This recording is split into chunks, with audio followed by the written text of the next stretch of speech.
Mike Pompeo makes a remark that makes it seem like he will not peacefully transfer power to Joe Biden if and only if Joe Biden wins. A protest for Black Lives Matter affects a small local area school close by to where I am, up in my neck of the woods, so we'll talk a bit about that. AOC is tussling with the House Democrats once again, causing further schisms in their party, so we'll see what happens there. And the Daily Wire analyzes where a $15 an hour minimum wage could cause 2 million jobs. I'm Jay Edgar, and this is Contemporary.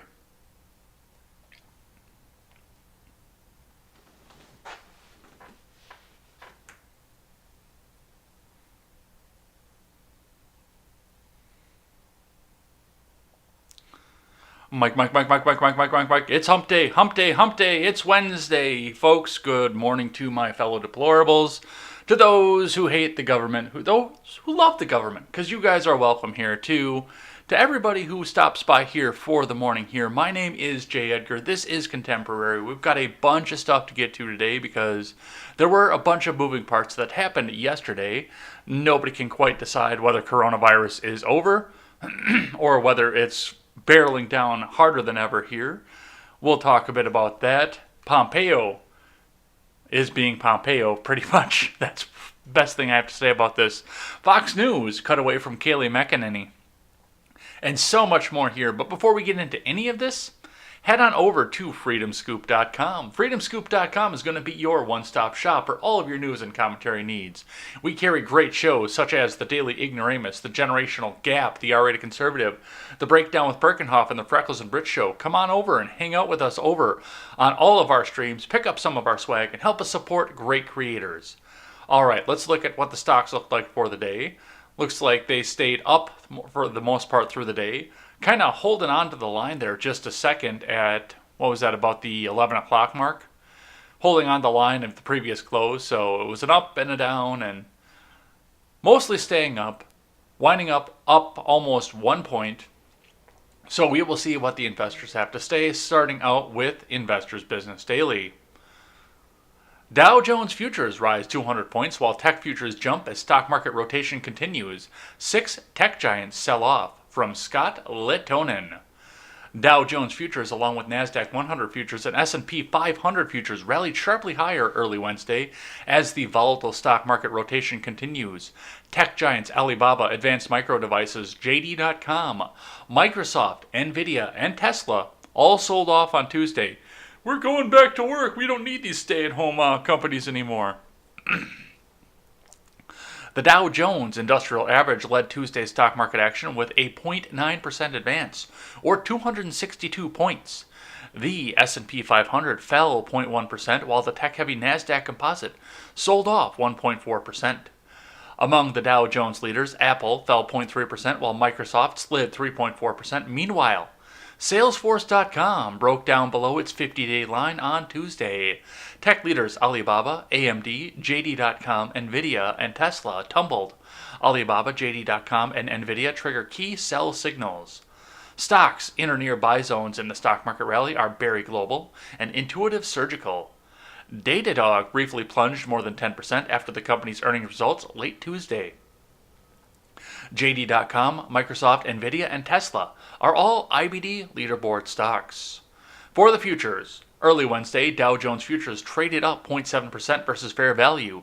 S&P 500 futures rose 0.8%, while NASDAQ 100 futures jumped 1.1% versus fair value.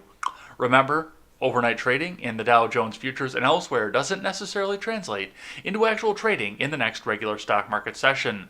Among the exchange-traded funds, Innovator IBD 50 fell 1.4% Tuesday. The NASDAQ 100-linked Invesco Trust traded down 1.8%.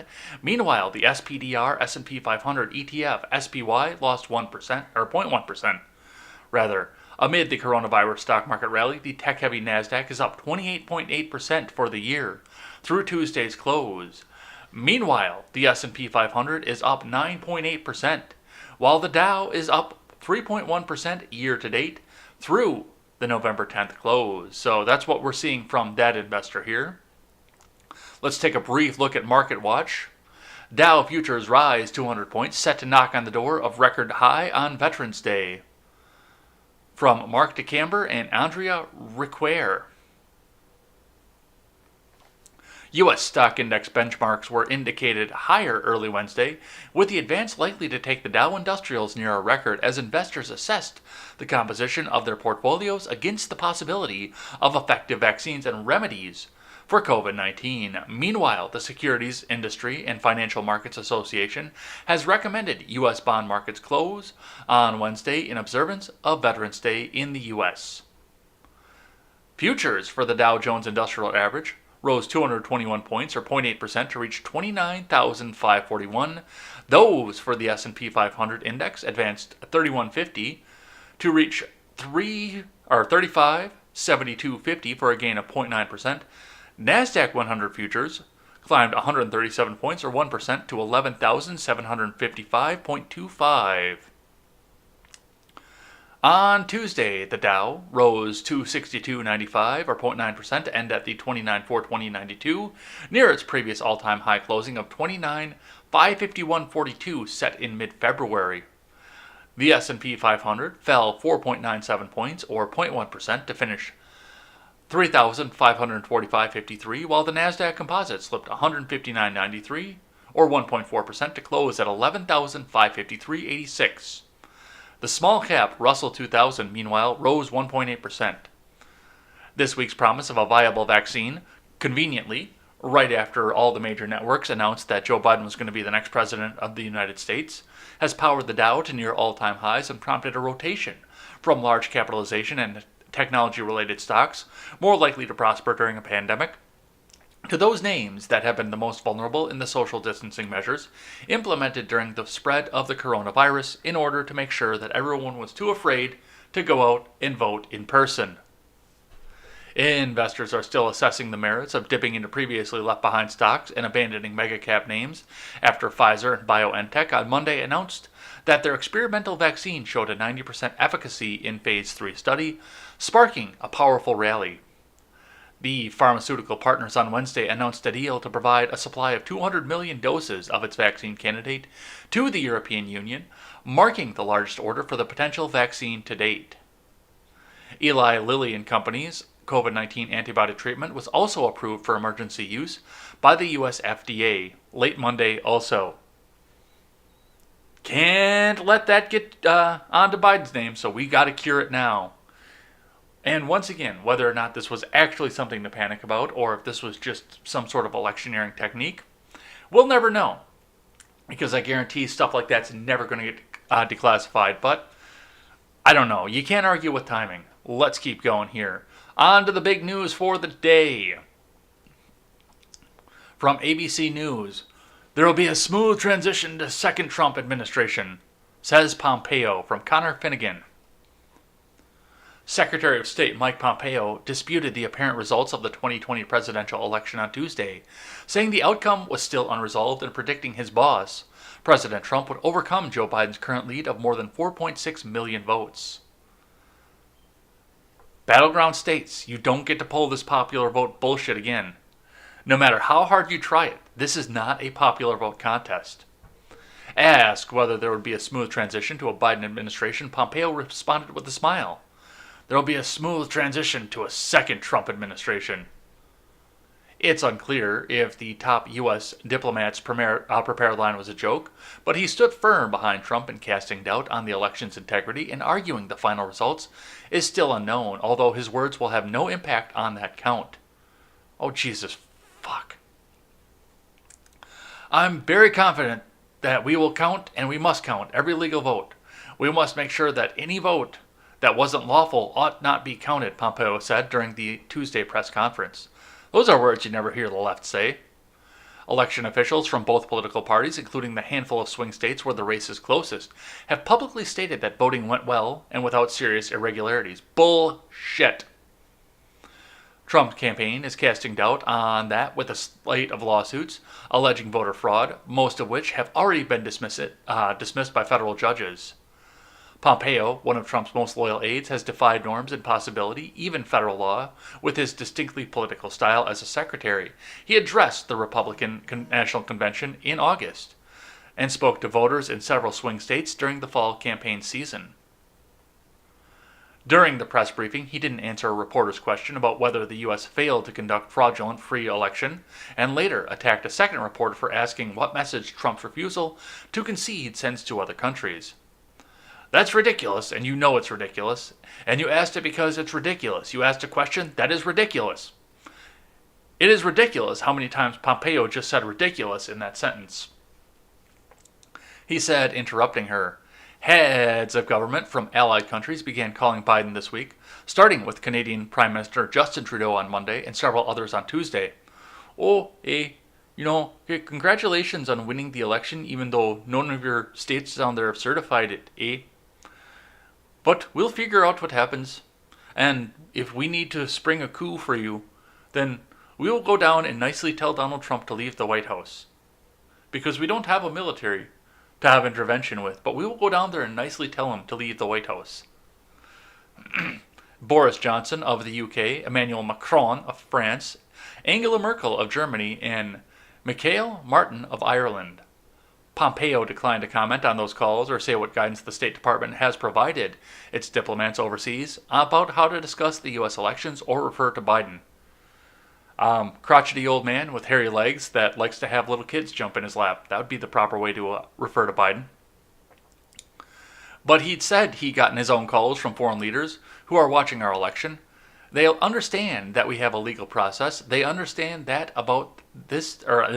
they understand that this takes time. So that's what he has to say about that. And of course, CNN had something to say about it because they're CN fucking N. Pompeo refuses to acknowledge Biden has won the election, sparking fear and disgust among diplomats. With people in your party, because CNN is a Democrat operation, they are not objective by any stretch of the imagination. So with people in your political party that are calling for lists of people to be brought forth for punitive action, I would not be using the word Führer in any capacity whatsoever if it was me. This is from Nicole Gowett, Jennifer Hansler, and Kylie Atwood. Secretary of State Mike Pompeo refused to acknowledge Joe Biden's victory as president-elect, saying at the State Department Tuesday there will be a smooth transition to a second Trump administration, igniting a furor and roiling diplomats. A leading Democrat chastised the secretary for baseless and dangerous attacks on the results of last week's election, while diplomats at the State Department reacted with disgust and anger at comments they saw as directly undermining their work to promote fair elections and peaceful democratic transitions overseas. Pompeo was asked if the State Department is preparing to engage with the Biden transition team, and, if not, whether a delay could pose a risk to national security. The world is watching what's taking place, he continued, speaking at a briefing for reporters. We're going to count all the votes. When the process is completed, there'll be electors selected. There's a process. The Constitution lays it out pretty clearly. The world should have every confidence that the transition necessary to make sure that the State Department is functional today, successful today, and successful with the president, who's in office on January 20th, a minute after noon, will also be successful, he said.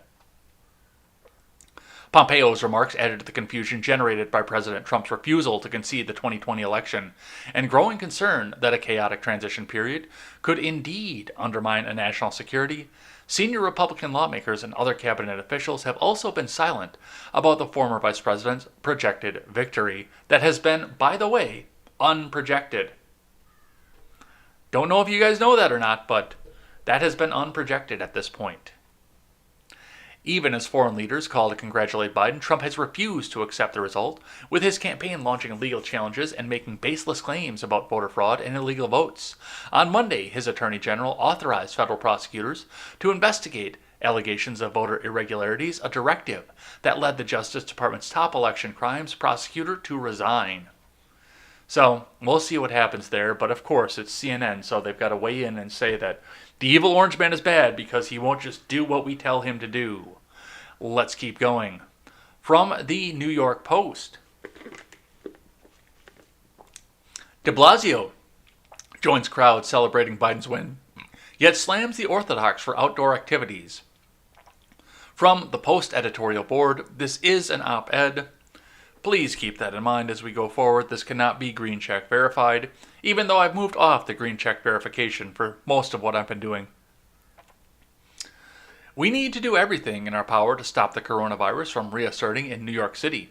We have to stop a second wave from happening here. It's getting dangerously close, Mayor Bill DeBlasio warned on Tuesday. That was just 2 days after he joined the joyous crowd celebrating after news media called the race for Joe Biden. If the mayor really feared New York was about to get hit again, which it probably is, joining a street rager was no way to preach public safety and caution. I love that we moved forward in slang and regular language in journalism, that an op-ed writer can write street rager in a New York Post article. That is awesome. The latest numbers aren't that much worse than what he knew Sunday, yet suddenly he's insisting there's just one last chance to stop a huge second wave of infections and that everyone has to be a part of it. Will Black Lives Matter count this time? Probably not, Mr. Mayor. They didn't over the summer. Who else doesn't count as everyone? DeBlasio and Governor Andrew Cuomo kept singling out Orthodox Jews. Yeah, that's historical at this point. Even as they cut breaks for demonstrations of their choosing, it makes no sense. Rules for me, or thee rather. Rules for thee, but not for me.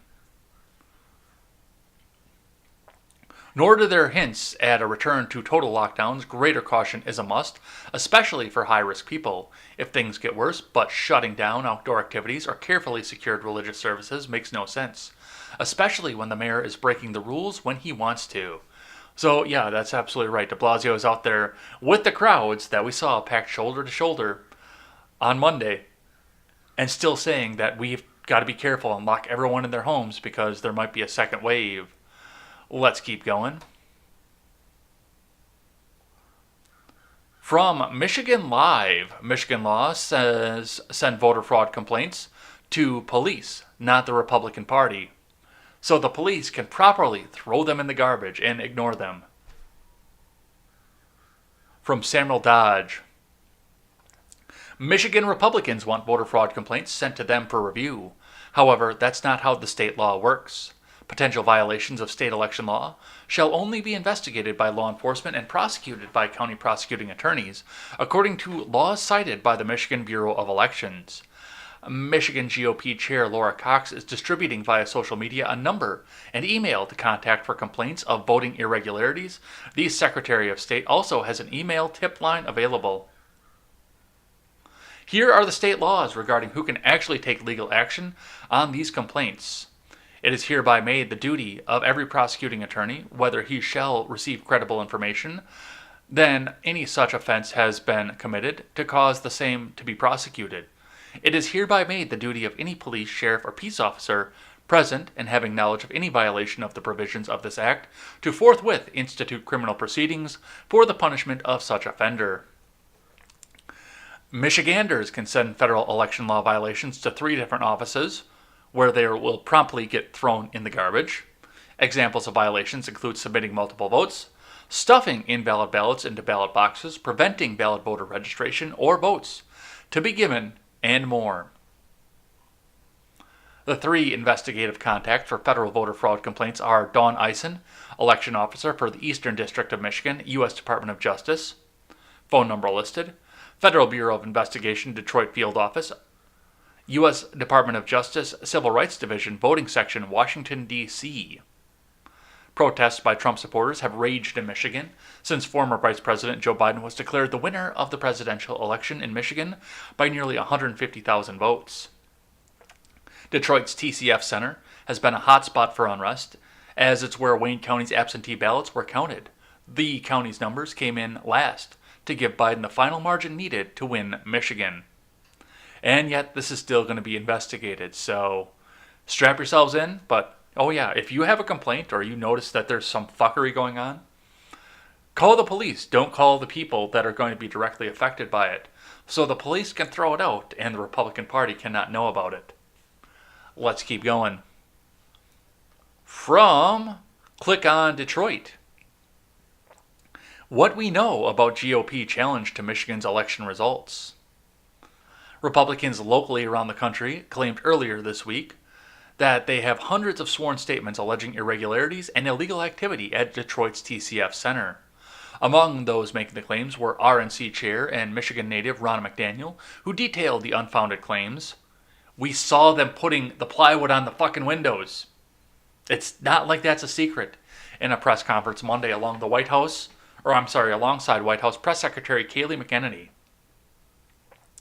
We have a whistleblower, and now we have 131 affidavits talking about irregularities and problems that were happening in Detroit. That's just Michigan, McDaniel said. Among the claims are those that have been debunked or already thrown out in court. One of the claims was the poll workers were told to backdate ballots. A similar claim was considered hearsay in a Michigan court of claims. Another claim was workers were allowed to wear shirts supporting Biden under state law. Wearing campaign apparel or anything showing support for a particular campaign is illegal. McDaniel did not provide proof at the press conference of illegal electioneering. She also brought up the now disproven theory that a software error in Antrim County that made an error in reporting the results could have caused a statewide voting problem. The error was determined by the Secretary of State's office to have been a failure to update the software in the county by a single clerk with no evidence. Similar things happened elsewhere in the state. According to a spokesperson for the Republican Party, some of those claims have come from the party's tip line asking for stories of wrongdoing. The hotline was set up after the election and does not tell callers to notify law enforcement. It does, however, tell callers Sharpies are allowed on in-person ballots. And this is just reality off of this here. If you have some sort of allegation that voter fraud was committed in your name or you saw it, yes, you should go to your local police. And that's in any state. You should be going to your police, your local law enforcement agency. But you should be taking a recording when you call the police and a copy of the written statement. You should be taking both of those and sending them to the Republican Party as well. Because we've already seen with the Hunter laptop thing that law enforcement will sit on crimes that they don't think are particularly favorable to them. So yes, you should always have a backup plan in place. Do both. What's the harm? To get more people involved in it? What is the harm? Unless, of course, the state of Michigan or any other state in this union is trying to hide something. If you really feel that you've been that wronged, there can't be any harm in at least telling somebody else about it, other than just your local police officers who are working for the state. So, if they're trying to hide something, then, I don't know, they might be trying to hide something here. But, yeah, you should always have a backup plan in place. All right, from the Daily Mail, archived, of course, because they will not let you look at their site with your ad blocker on. Kayleigh McEnany brandishes 200 pages of affidavits alleging voter fraud as she appears on Hannity a day after being cut off by Fox for unsubstantiated claims, as former RNC chair admits the numbers are too small to make a difference. From Frances Mulroney for DailyMail.com. White House Press Secretary Kayleigh McEnany appeared on Fox News to present 234 pages of affidavits she claimed were proof that election fraud took place, as the listed new cases the Trump campaign alleges to have uncovered. Her appearance on Hannity came a day after the network cut away from McEnany as she spoke in a personal capacity, claiming that they could not air her claims of fraud as they were unsubstantiated. Yet, she was given free rein on Tuesday night, listing a number of allegations, as both she and RNC Chair Ronna McDaniel vowed that they would continue to contest the election's result until the end. McDaniel revealed that they have now received word of 11,000 incidents of fraud from witnesses and have compiled 500 affidavits from these witnesses so far as they work slowly to verify their claims. Yet their claims of new evidence came just minutes after former RNC Chair Reince Priebus warned Hannity that if the GOP is to continue to fight for appeal, they must use logic by not trying to contest a small number of ballots in places where their loss was much greater. Despite broadcasting the claims of fraud from Trump-loyal Republicans over the past few days, Fox has announced Joe Biden as the winner, as have other major networks, but it has been uncalled by other major networks here because there is some fucky stuff going on with this. And there was another story, and I've not been able to verify this story yet, so we'll probably talk about this one coming up tomorrow, where at least one of the affidavit signers was talking with U.S. attorneys at this point, reversed her affidavit, and is now facing a $130,000 fine for signing the affidavit after reversing it in front of U.S. attorneys. I need more details on that one before I give that out as an actual news story, so bear with me on that one, but I would like to see where that one goes, if it is possible, because everything does need to be verified. And I've said right from the beginning, if there's nothing to hide, and this is the big one for me, if there's nothing to hide, then yes, let's go and investigate it. Absolutely, let's go and investigate it. Let's make sure that the democratic process is going away. But I've seen too many conveniences at this point to just come out and accept this as gospel. I never accept anything as gospel. But there have just been too many conveniences in this one. And hey, if I'm wrong, I'm wrong. And we sit down and we see hairy legs and the little kids that love to jump in the guy's lap for 4 years. I get to talk into a microphone about how stupid the president is, which I've been doing for the last probably 2.5 years, because I used to be a big Trump guy and then he kept spending fucking money and re-signed the Patriot Act.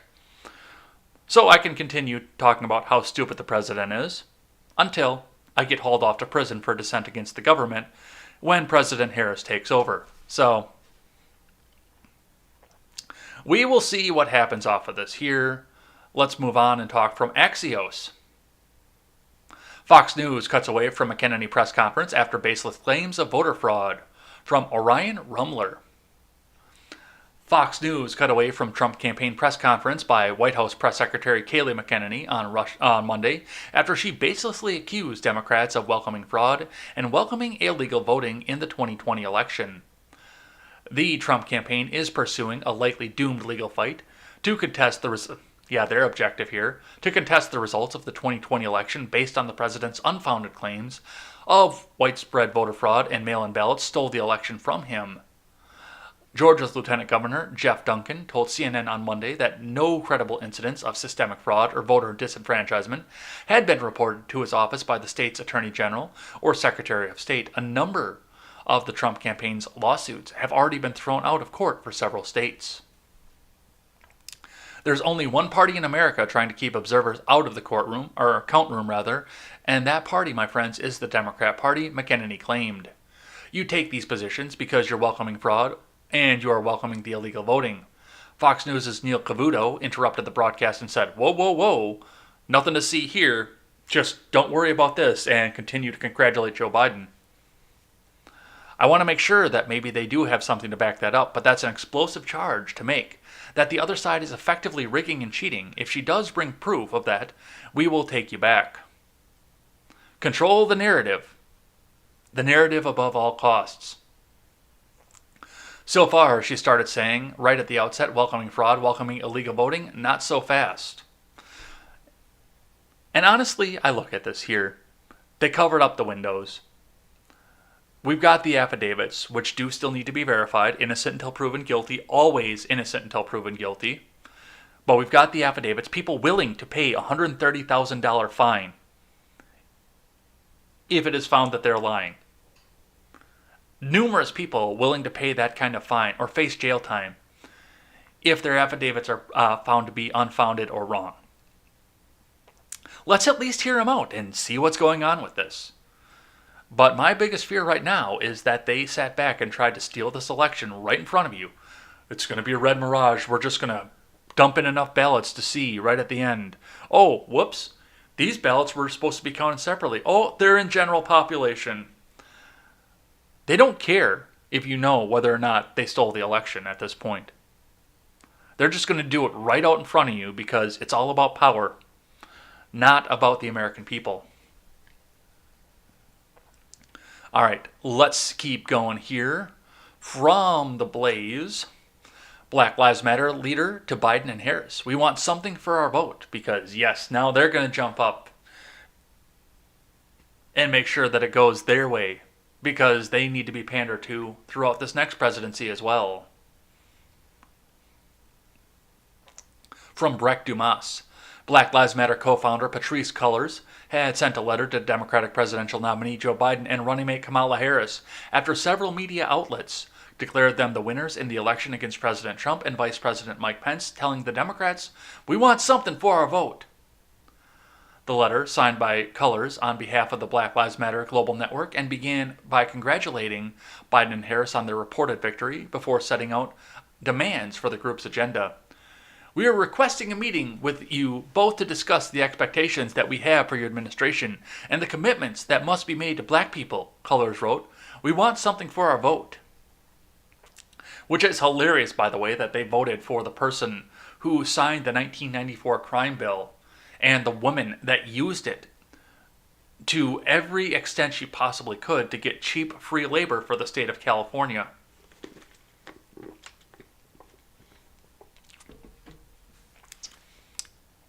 The BLM leader went on to remind Biden and Harris, "Both of you discussed addressing systemic racism, in spite of the fact that both of them are the fucking system, as central to your election campaigns. Both of you also expressed regrets regarding your record on issues impacting black people." She closed the letter by writing, "We look forward to meeting with you at your convenience to begin the immediate work of black liberation." Didn't that happen in 1860? 1862, was it? "We would like to be actively engaged in your transition team's planning and policy work. Again, congratulations on your win. Let's get to work."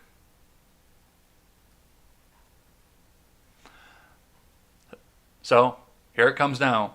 Hey, we voted for you. It's time to pay the piper, or we'll burn your country down again. That's a nice country you have. We wouldn't want to see it burned. All right, speaking of Black Lives Matter, one up from my neck of the woods here. From the Journal-Times out of Racine, I believe it's Racine City, Journal-Times. Burlington area school meeting gets shut down by demonstrators calling for anti-racism policies and curriculum.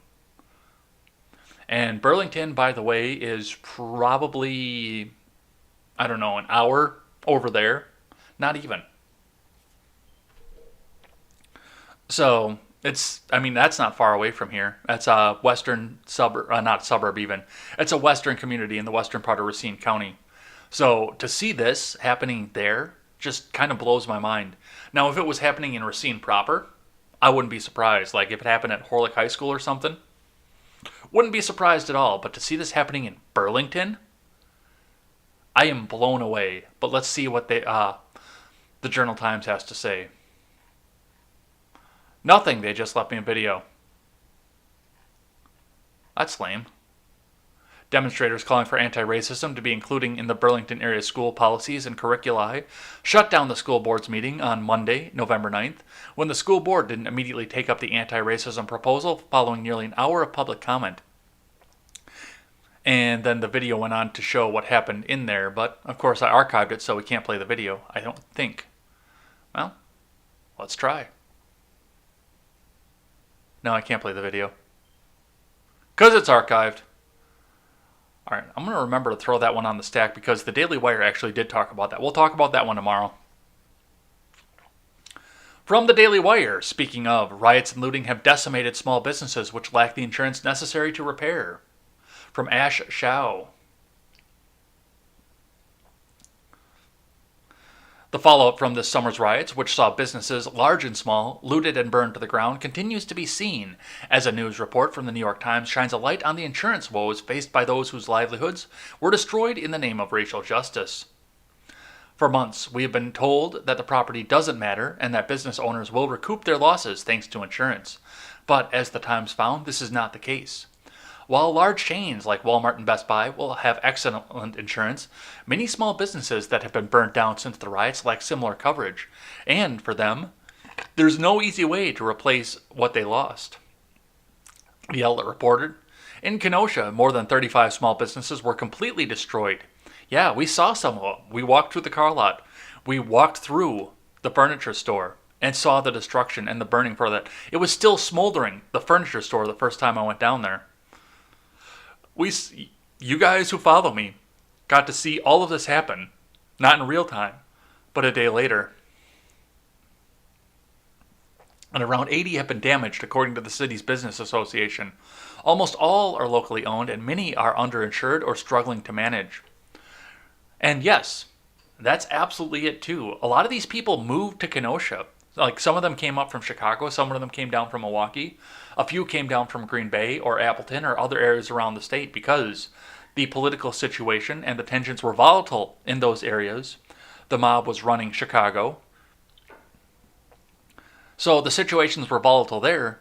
So they came up to these places so they could save a little bit of money on insurance, underinsure their businesses, and not have to worry about their businesses getting burnt down. And whoops, they got burned down anyway.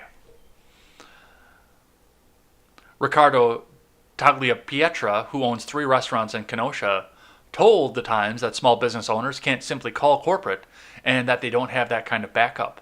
The Times also detailed the plight of Tony Farhan and his family, who own an electronics shop in Kenosha. The shop is struggling, and Farhan and his wife have 4 sons. I know which electronics shop they're talking about.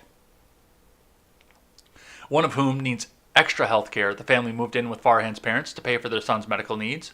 When they moved, they couldn't fit all their possessions in the new home, so they kept many things in the shop's storage room. Half my house was in there, Farhan told the outlet. So yes, they are losing absolutely everything off of this here because of the fact that people came in and they wanted to go and destroy. Oh, these business owners, they got insurance. We're just going to take what we want and burn it, and they'll just recoup it because business owners are evil. That's what they keep saying, because they keep associating small business owners like these guys here with the CEO of Walmart, and that is just not the case. And in fact, all that BLM and Antifa did when they burned down places like Portland, Kenosha, Minneapolis, places in Chicago, Philadelphia, when they burned up all these places like that with the small businesses in their own neighborhoods, all they did was get the competition out of the way for places like Amazon and Walmart, who, like the article said, are going to be able to jump up, pump a bunch of money into there, and revive their stores if something happens to them. Meanwhile, a lot of these small businesses are not coming back. So yes, all they did was enrich their corporate overlords a little bit more. The corporate overlords that they purport to hate with a fiery passion. So, something to keep forward, look at going forward with that. From The Blaze, Mayor DeBlasio and his wife tout new plan to send mental health workers instead of NYPD on some calls. From Breck Dumas, New York City Mayor Bill de Blasio and his wife, First Lady Chirlane McCray, have announced a new pilot program for parts of Big Apple that will see mental health teams deployed in lieu of police officers in response to some emergency calls. A news release sent out by the mayor's office on Tuesday explained that mental health teams of emergency medical services, health professionals, and mental health crisis workers will be dispatched through 911 to respond to mental health emergencies in 2 high-need communities. I can't wait to see what happens, and it's very sad that I have to put it this way, because I don't actually want to see it happen this way. I'm dating a social worker. One of my favorite people on Liberty Twitter is a social worker. But I can't wait to see what the reaction is the first time one of these social workers goes out and gets stabbed by a nut job in his underwear, who can't tell if it's day or night and if it's 1931 or 2018.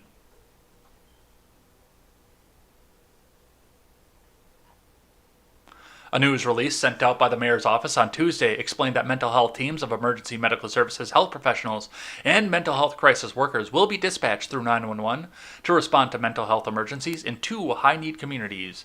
The news alert did not reveal which high-need communities would serve as testing grounds for the initiative, but did explain that the new mental health teams will use their physical and mental health expertise and experience on crisis response to de-escalate emergency situations, will help reduce the number of times police will need to respond to 911 mental health calls in these precincts.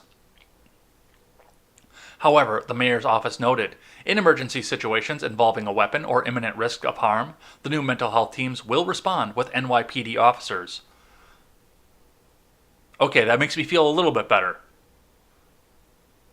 But still, it always helps. And I asked, This is something that I learned very early on, and this even goes to the point that I grew up in a town of 300 people, and this is still what I saw. Because I asked my dad when I was like 8, whenever I saw a fire truck go to a fire or an ambulance go somewhere, I always saw a sheriff's deputy arrive with the ambulance or the fire truck for any call. And I asked my dad why. Why that was when I was very young. And the reason being, of course, is that you never know what you're going into with an ambulance call, when somebody's hurt, scared, and doesn't know what to do, with a fire, where there might be arson, and somebody trying to protect the work that he's done. Some arsonist trying to protect the work that he's done. You don't know what's going in there. So to have one general purpose worker who can respond to any situation, whether it requires deadly force or a de-escalation or a talking down or anything else, does come in handy. Because you don't know what you're going into. These officers strap on the badge every day, not knowing if they're going to come home. Yes, most of them are going out and enforcing unconstitutional laws, and we do need to have the discussion about that. But they are going out there and assessing a situation, no matter what the case is. So that's the reason that they did it. And I'm really wary to see what happens with these mental health teams going out in situations where there might not be imminent risk. You know, they were saying that the dude over, Walter Wallace Jr. over in Philadelphia, well, they should have sent a social worker out there for him. Dude had a knife. And under this proposal that DeBlasio is putting out, there would have been a police officer going out there anyway. Even if they'd sent a social worker out, there would have been a police officer with a gun because imminent harm and dude had a knife. So I don't know where this goes except for the pandering state of, oh, we're going to be the first ones to put social workers out there. So we'll see what happens off of that. Let's keep going. From Fox News. AOC's new squad members want to defund the police and much more. From Adam Shaw. Hey, here's an idea. Repeal some laws and then you won't need as many police officers. Then you can defund the police. Dude shouldn't be going to prison for smoking a joint. Representative Alexandria Ocasio-Cortez was one of just a handful of radical left-wing lawmakers elected to Congress in 2018 and who banded together to form the Squad to push once fringe policies like the Green New Deal, that's Ron's favorite new policy, and Medicare for All. But in 2020, that small group's numbers are expanding. Last week's congressional elections led to victory for a number of progressive candidates who share the New York Congresswoman's outlook, and with the defeat of a number of moderates elsewhere, policies like the Green New Deal, free college, Medicare for All, and defunding the police will be getting more attention in 2021. They're not going to go anywhere, but they're going to get more attention. Actually, they're probably not going to get more attention either because they can't sit back and have crime-ridden United States under Kamala Harris's presidency. One of those elected last week in Ocasio-Cortez's home state is Congressman-elect Mondaire Jones. Along with Medicare for All and the Green New Deal, he has backed calls to partially defund police departments along with the abolition of cash bail. So flip them back out on the streets so they can go kill somebody else before the trial. Good job. Congress must cease all funding that militarizes police force, repeal the 1994 crime bill that you just elected the author of, by the fucking way, that accelerated mass incarceration, and abolish cash bail, which condemns poor people to pretrial detention while more affluent people await trial from the comfort of their homes. He wrote in an article in June. He said that dismantling white supremacy involves moving funding away from police departments and towards programs that improve public safety by helping to address the roots of systemic equality, like the drug war that none of you people are in any hurry to abolish. Abolish the police. Keep the drug war in place.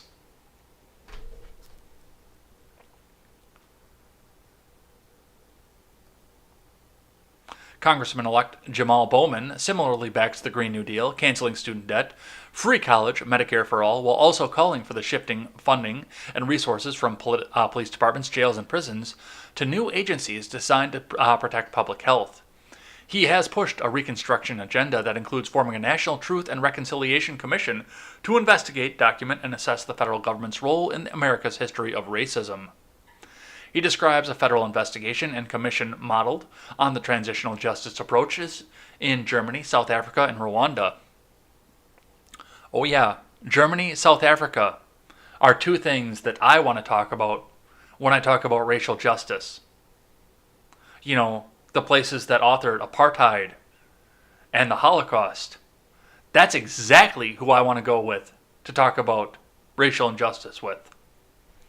Which would include a proposal for reparations, something that has been floated by left-wing Democrats for years. Oh, this is going to be a fun year to see. This is going to be an absolute fun year to see.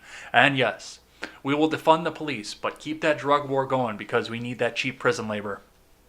Let's keep going. From the Blaze, once again. Moderate Democratic lawmaker dares to talk back to AOC and the squad. You're right, and extremely unpopular.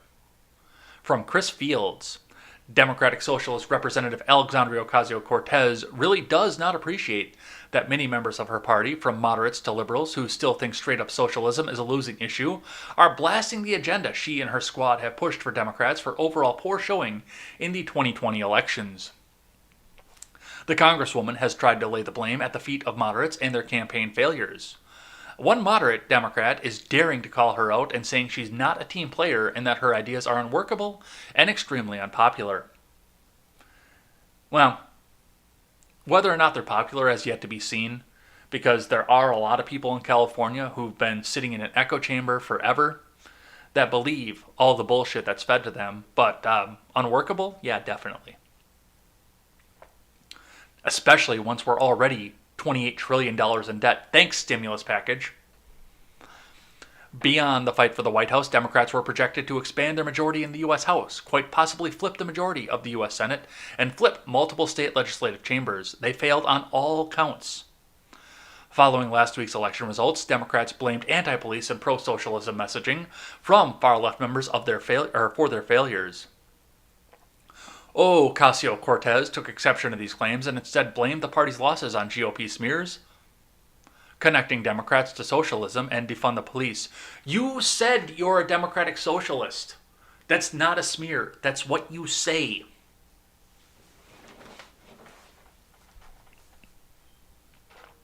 And defund the police movements on moderate Democrats' poor campaigning efforts that allowed Republican charges to stick. In an interview with the New York Times, a former newspaper, during which she said she feels like her party thinks she's the enemy, she is, the Congresswoman specifically called out moderate Democratic Rep. Connor Lamb for criminal political malpractice. Oh, Jesus Christ. What is this world? Why are we going to 1984 levels of newspeak? Oh my God.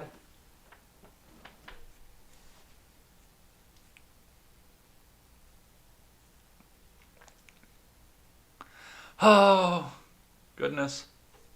Goodness. In an interview with she blasted Lamb for spending only $2,000 on Facebook. Hey, isn't that what the Russians stole the election with? Was like $2,000 on Facebook? The week before the election, as an example of how moderate Democrats' poor campaigning was what cost her party in 2020 and not radicals like her and her federal liberal progressives. But there's only one problem in Ocasio-Cortez's logic. Lamb won re-election. And now the congressman is speaking out and, as Hot Air's John Sexton noted, daring to do what other members of his party have refused to do, talk back to AOC. The Times interviewed Lamb after his victory and noted that he is one of those moderates who believes that the left is costing the Democrats in key areas, and that he believes a Biden administration will govern as it had campaigned, with progressives at arm's length. Meanwhile, they have Kamala Harris as the vice president. I'm going to call bullshit on that one. Lamb told the Times that what went wrong for House Democrats was the message being pushed by progressives and self-avowed socialists. Their unrealistic calls for a far-left agenda alienated a lot of voters, Lamb said. I'm giving you an honest account of what I'm hearing from my own constituents, which is why they are extremely frustrated by the message of defunding the police and banning fracking, he told The Times. And I, as a Democrat, am just as frustrated because those things aren't just unpopular, they're completely unrealistic and they aren't going to happen. I mean, even Norway, that they prop up as the socialist paradise for everybody, that every socialist country that they're trying to build needs to follow is Norway, even though they're not socialist, is held up by fossil fuels. The only reason Norway is able to hold itself up right now is A, because they're not socialist. They're a market-driven system with huge social benefits. That is not socialism. Neither is the snowplow in your neighborhood, by the way. That's not socialism either. But they're also sitting on one of the biggest oil fields in the world. So they're held up by fossil fuels. Just keep that in mind. The green agenda pushed by people like Ocasio-Cortez isn't something to joke about, Lamb added. So that's what we're seeing here, and there is going to be a continuing schism in the Democratic Party. Now, there's a schism in the Republican Party too, and I mean, the definition of LP is schism. I don't know anything about the Green Party other than the fact that hippie grandma likes to go out and smoke a bunch of fucking weed. So do most of my friends in the LP, so I can't blame them for that. But that's literally the only thing that I know about the Green Party. But yeah, all the major political parties are schisming right now. It's slightly more unified on the Republican side than the Democrat side. Because for the most part, the schism in the Republican Party is the Jesus conservatives trying to figure out whether or not they can accept the union worker Democrats who are fleeing from the Democrat Party because the progressives and the socialists want to take all their stuff and give it to college students who don't want to pay back their student loans. So a lot of stuff going on in all major politics. And I mean, could we get a 6-party ranked choice voting system? Maybe. All right, let's keep going here from the Daily Wire. AOC urges getting even more extreme. Time for Democrats to take our gloves off with Republicans. From Ryan Saavedra. Representative Alexandria Ocasio-Cortez advocated for the Democrat Party to become even more extreme in order to implement her far-left agenda, according to the new interview.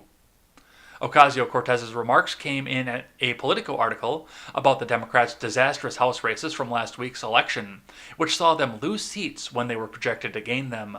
The article specifically centered around how far-left Democrats claim that their agenda is not what cost moderate Democrats their House seats.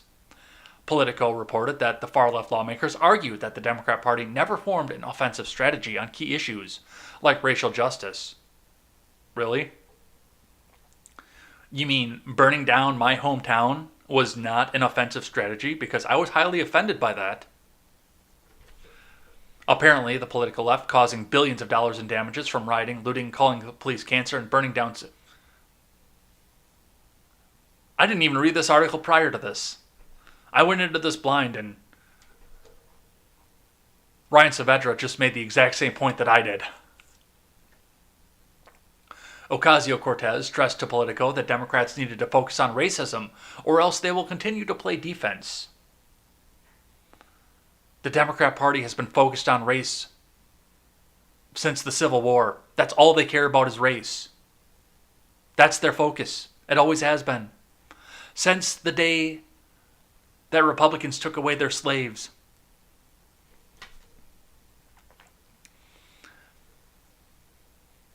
It's not just like some moral question about how you confront racism in elections, but it's now an existential crisis for the Democratic Party, Ocasio-Cortez says. The problem, she said, is Democrats don't want to talk about race. Anti-racism plays 0% of a role in Democratic election strategy. 0, explicitly, implicitly. I'm not telling people to virtue signal, but there's just no plan for it, okay? Ocasio-Cortez said that it was time for Democrats to take our gloves off with the Republicans. We're always messaging around bipartisanship. You just came out and said you want to put people like me on a list. Don't talk to me about bipartisanship. And how much we love working with Republicans all the time in a lot of these sensitive areas, she said. We need to have an unapologetic agenda, have an actual alternative and counter messaging that is distinct from Republican Party instead of trying to play the notions of civility. I just really hope that it gets through to a lot of the people that this idea that we can win over white voters on civility argument is like not a reliable strategy. Ocasio-Cortez said in a separate interview with the New York Times, a former newspaper, that Democrats needed to give white people anti-racist training. Because if we keep losing white shares of the white electorate, that there's no amount of people of color and young people that you can turn out to offset that. So, re-education camps, is that what you're saying?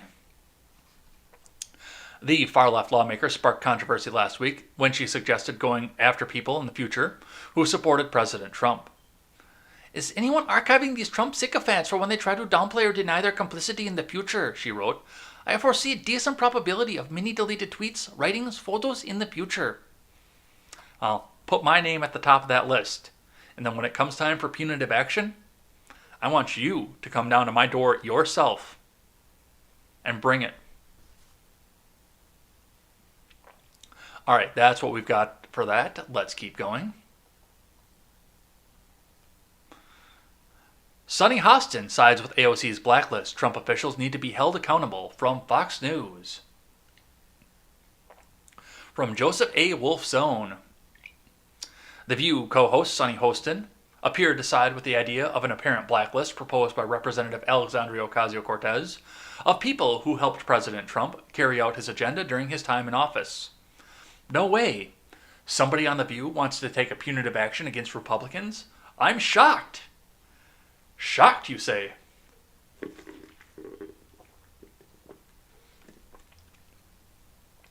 On Friday, Ocasio-Cortez floated that Trump sycophants should be forever tied to their support for the president. I supported him the first time. I'm not denying it. Not a lot of people are.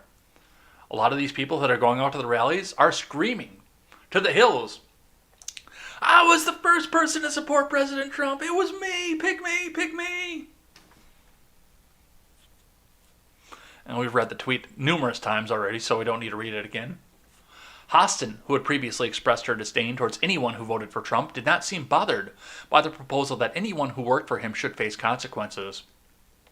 Yeah, like they're going to stop at the people who worked for them. You know, I think that Trump tear gassed peaceful protesters for a photo op. Fact check false.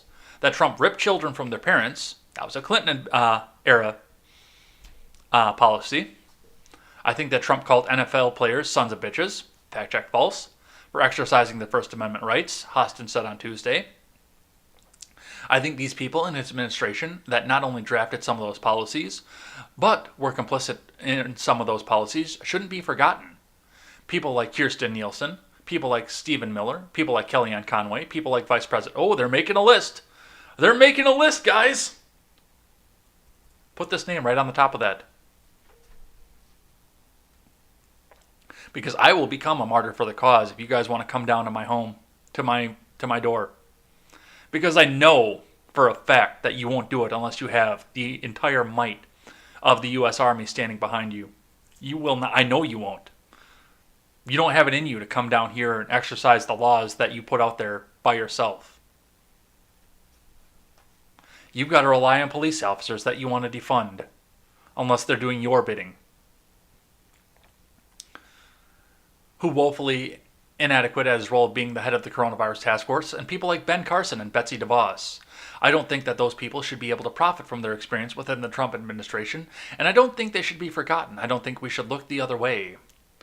Hostin continued, I think we need to remember, because if you don't remember things, then past becomes prologue. I do think, people need to be held accountable for their actions. I don't think it's reminiscent of McCarthyism at all. It is McCarthyism. It is 100% McCarthyism. Last week, Hostin shamed over 71 million Trump voters, calling their support of the president selfish. So, yes, of course, a host of The View wants to take punitive action against somebody that she doesn't agree with. But don't worry. We want to unify America. From Politico, Tillis wins North Carolina Senate race after Cunningham concedes. Do we have an author here? Yep, from James Arkin.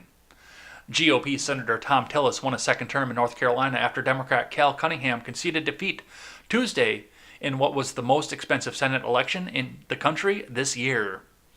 The victory gives the GOP at least 49 senators in the new Congress, with the GOP Senator Dan Sullivan of Alaska leading his race to become the 50th Republican control. The Senate will come down to the 2 January 5th runoffs in Georgia.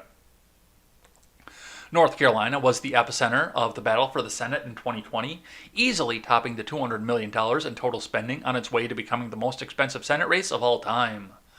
Tillis, a first-time senator who narrowly won his seat in a GOP wave 6 years ago, faced persistent concerns about support from Republican-based voters and even the threat of primary challenge, all of which weakened his standing in a tightly divided state even before the election year arrived. But the race shifted dramatically in a 48-hour period in early October. Tillis tested positive for COVID-19 and was forced to quarantine at a critical juncture just hours later. Cunningham's campaign confirmed he had sent illicit text messages to a woman who was not his wife. Revelation of the affair upended Cunningham's campaign, forcing him to apologize and kicking off a period of underground campaigning. So, well, I guess it worked. I guess it worked in Tillis' favor. I don't like digging up people's personal lives for any of this shit. So that is a strike against Tillis for me right there. What goes on in your bedroom with your own spouse is your own business. Unless you've run on a complete Jesus campaign of purity, then maybe we should look into some of that if some of it comes up. But for the most part, what happens in your home is your own business. All that we should be concerned about is how you plan to govern and ensuring that you make laws or repeal laws, which should be the rallying cry of anybody who's going into office right now. But if you're going to make laws, that you make them that apply equally among all the people in your constituency. Those should be the important things, not what goes on in somebody's home. Unfortunately, starting in 2007, politics became a massive reality show. And now we have to see what everybody's doing in their own fucking bedroom. So, congratulations to Tillis, I guess. If that's actually how you did it, then fuck you. That's shady fucking politics. But let's keep going. From the Blaze. Abolish the Senate trends on social media after Democrat senators' remarks during an interview. They're never going to give up that bone, are they? From Sarah Taylor. Senator Joe Manchin prompted many on the left to call for abolishing the Senate on Monday afternoon following an interview with Fox News. During the interview, Fox News host Bret Baier asked the West Virginia lawmaker to comment on Senate Minority Leader Chuck Schumer's remarks that the Democrats will change America if they're able to win 2 runoff Senate races in the state of Georgia. Manchin told Baier, while there's a lot of people that are concerned, there's a lot of fear tactics that are being used right now. If both of the Georgia senators were elected to the Democratic Party, or from the Democratic Party, then that would be 50-50 if both Dan Sullivan and Tom Tillis win. 50-50 means that's a tie. But if one senator does not vote on the Democratic side, there's no tie and there's no bill. So I commit it to you tonight, and I commit to all of you, all of your viewers, and everyone else that's watching. I want to lay those fears, I want to rest those fears for you right now. Because when they talk about whether it be packing the courts or ending the filibuster, I will not vote to do that, Manchin added. I will not vote to pack the courts, I think, and I will not move to end the filibuster. Brett, this system, the Senate, this so unique body in the world, it was made to work together in bipartisan way, and once you start breaking down those barriers, then you lose every reason that we are in the institution that we are, the most deliberative body. Manchin added that he will not simply be the 50th Democrat voting to end the filibuster. So Manchin's going to go as a Republican. Scorched earth. Burn this shit all down. And that's kind of amazing to see. And yes, of course, because of that, now they just want to get rid of the Senate. Because it doesn't work in their favor. They can't get the toys to play the way that they want, so they just want to break all the toys. You know, if we repealed the 17th, a lot of this bullshit would go away. No more direct election of senators. State legislative bodies appoint the senators, and people start paying attention to their local races again. Because most people don't know who their elected representatives are in their state level. I think most people know who their U.S. representative is, their senator is, both their senators, because it's a statewide race. Obviously who the president is. Most people know that, but a lot of people have no idea who their local representatives are, who their mayor is, who their alderman is, who their state representative, assemblyman, or senator are.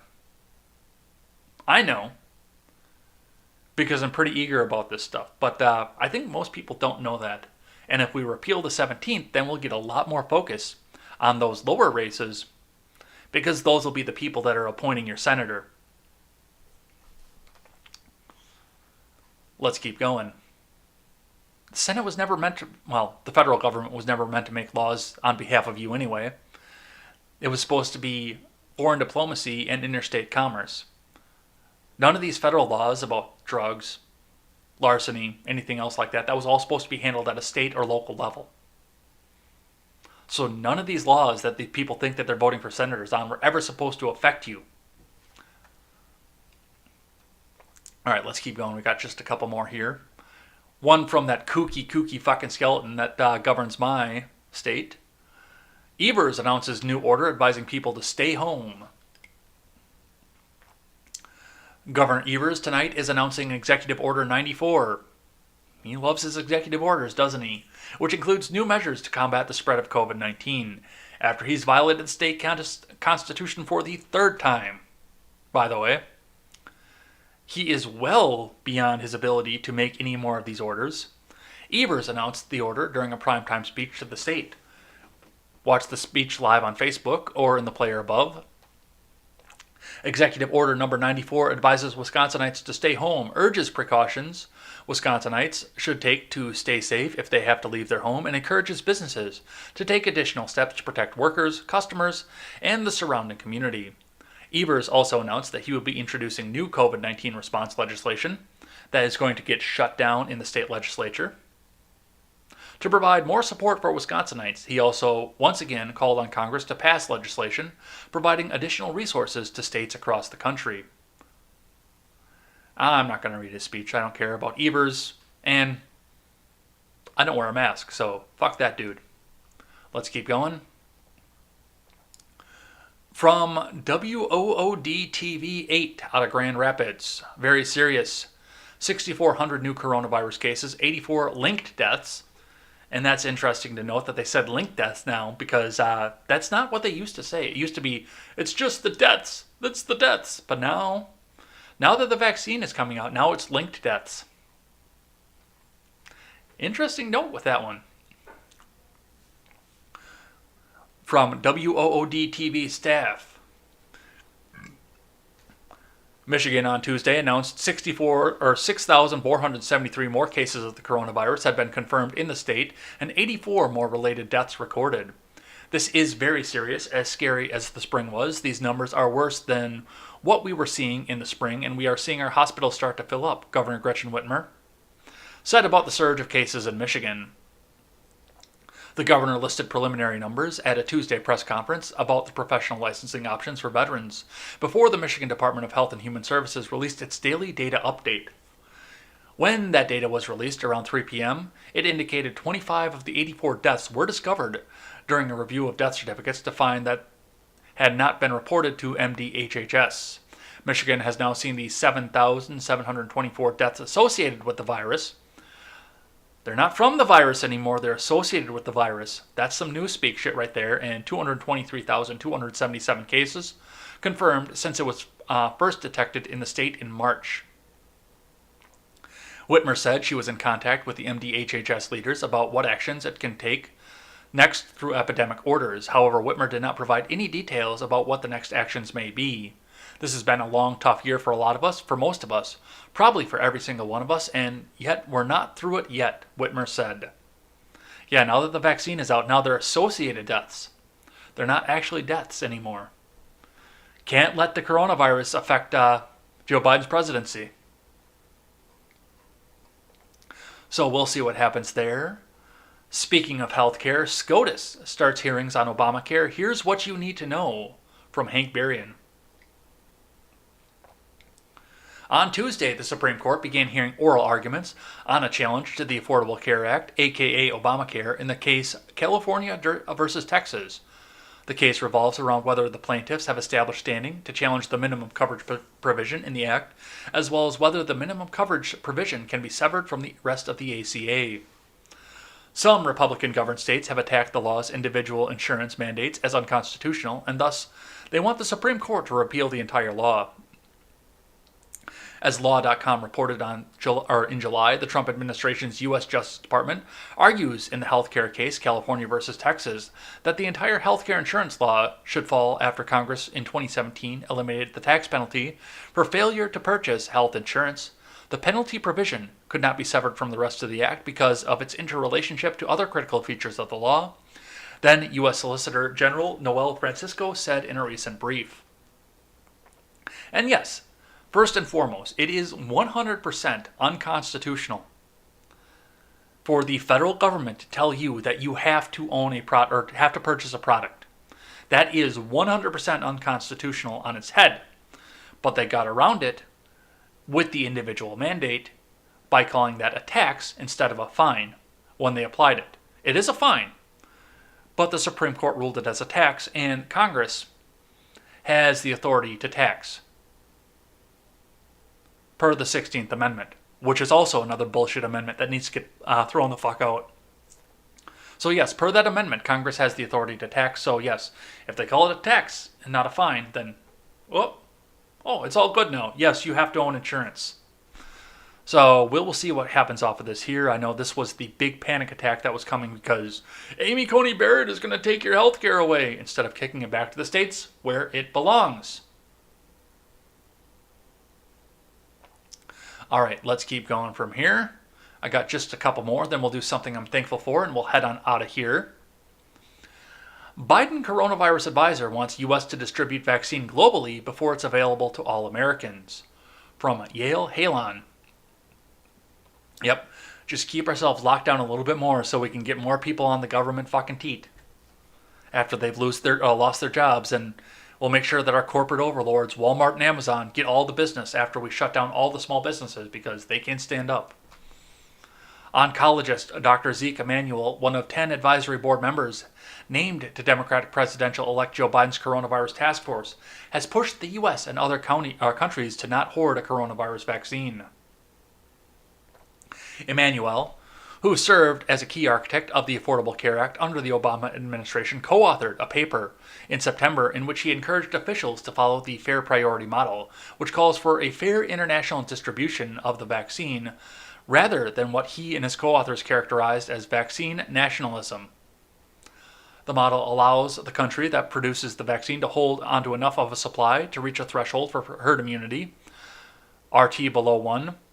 Beyond that, the model supports distributing the vaccine internationally, which means giving away or selling doses of the vaccine before it's available to every citizen in that country, Emanuel explained in Scientific American. Let's just keep the U.S. locked down a little bit more. We haven't ground our boot into them enough yet at this point. Mind you, most of the people that actually care about whether or not the boot is ground down on them are not going to take the vaccine. I'm going to tell you that right now. I know there are people that are chatting right now in my chat that are not going to take the vaccine. I'm not going to take the vaccine. So, there are going to be doses available to distribute nationwide, but you should be giving it to your people first. And don't give me any of that bullshit about papers, because, once again, we're going very, very quickly into the National Socialist model of governance, and it's coming from the left. But yes, absolutely. If this is distributed in the U.S. first, then it should be on Pfizer where they want to distribute it, not the federal government. The federal government should not be interfering in Pfizer's plans. And, I mean, the whole FDA should go away in and of itself to begin with, but that's another story for another time. But yes, we should absolutely be covering our own people first. All right. The College Fix reporting. Hundreds of students protest after school posted a photo of a college Republican, from Matt Lamb.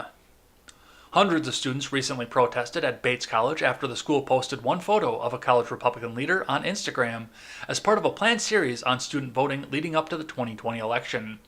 After an outcry from students, the private university in Maine deleted the post, and the school's president appeared to rally to apologize for his mistakes. But that's not enough, as the students are now using the social media post as a reason to push for a list of demands.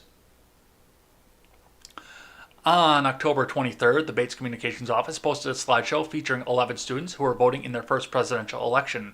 They plan to post a profile of one student a day leading up to the election on the Bates College Instagram. The post profiling the president of Bates College Republicans was only the third of the profiles to be posted, and at that point, it was the only post that referenced a student organization affiliated with a political party.